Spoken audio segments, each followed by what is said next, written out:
What are some of the challenges that you've faced since being out of prison? Um, well, mind you, I've been gone 8 years, so I mean, it's just adjustment. You know what I mean? Being able to get up and move around. You know, the ability to do stuff like that, and I gotta be careful. You know what I'm saying? As far as the people I deal with. So I guess my adjustment was just being around people. You know, in prison I didn't. I mean, being out free and around, able to see different people, being able to move like I wanted to move. You know, for 8 years now, 8 years and 8 months, it was like almost like a dream. Mm.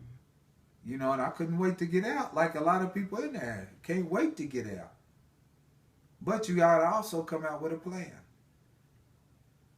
You know what I'm saying? So if I'm in there working hard, then I gotta come out here and work hard. And how much harder do I gotta work to prove myself because I'm already prejudged?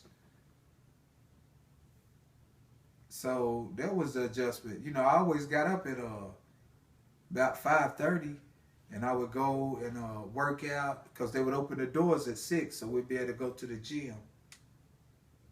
So I would get up at 5:30 and go work out and start my morning out like that. So I would get up when I got out. I would get up about 5:30, sometimes 4 o'clock, and go and work out. Or sometimes I just get up and get out and catch that first bus coming through so I could get to where I needed to get.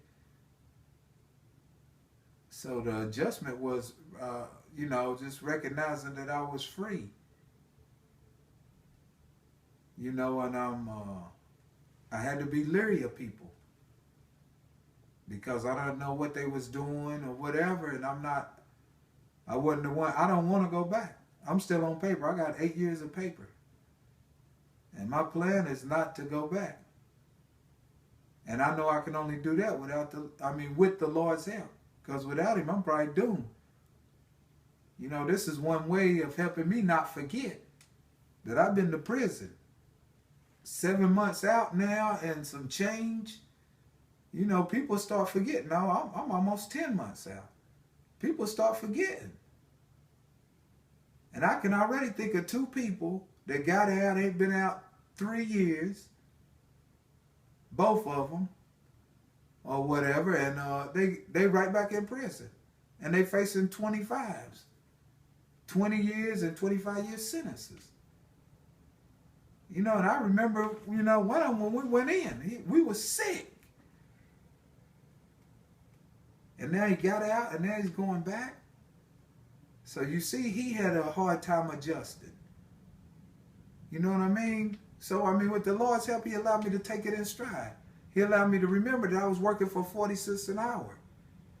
And now 7.25 is not, you know what I mean? I look at that as a blessing. And there's many blessings in that. The one is I'm making more money than I was making in there. I can move when I want to move. You know what I'm saying? I have a job to appease my probation officer. You see what I'm saying? People around me who were used to me selling drugs, now they see that I done changed my life. You know, you asked me about some of the effects that the people around me. Now I'm affecting them in a positive way. My nephews and people I affected to sell drugs, now they seeing that a job ain't so bad. I'm affecting them. They seeing that, hey, to work is not really a sucker move. You know what I'm saying? They starting to put their families first. And this is stuff I was praying for.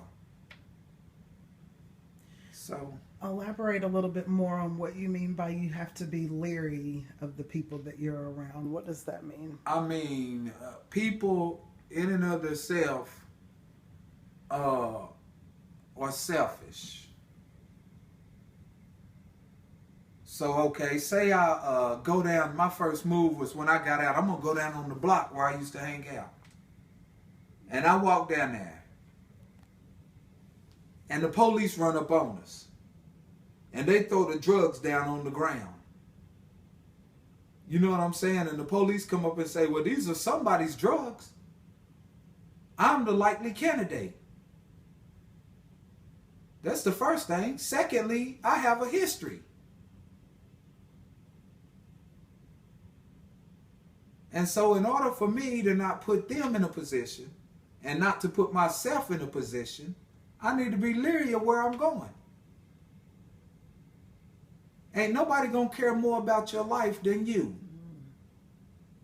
So you gotta protect it at all costs, especially if you're a father. You know, God has given us roles to play. So you somebody's father, you somebody's son. Now these are, when I name this, these are all the people that's gonna go to prison with you too whenever you go. You somebody's father. You know, maybe you somebody's son. You somebody's brother. You know what I mean? You somebody's nephew. You somebody's cousin. You understand? You somebody's grandson. Or you might be somebody's grandfather. All these roles take them people to prison with you. You understand what I'm saying? So you got to protect your life. Now, guess what? When I was selling drugs or whenever I started selling drugs, I had an attitude. I didn't really care what happened to me. Now, if you don't care about your life, you can't about doing anything. But if you play the role of father, grandfather, son,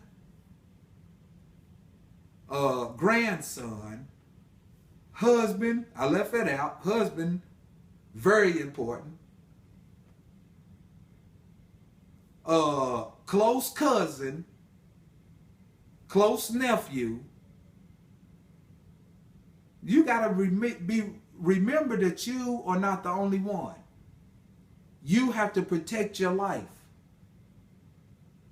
If you in the game and you've been talking about, well, man, after I get this, I'm going to get out or whatever, and they ain't caught you, guess what? I did 10 years for you right now. I'm going to share mine with you. Get out. You got what you got. You had your fun. Get out, man. It's time to change your life.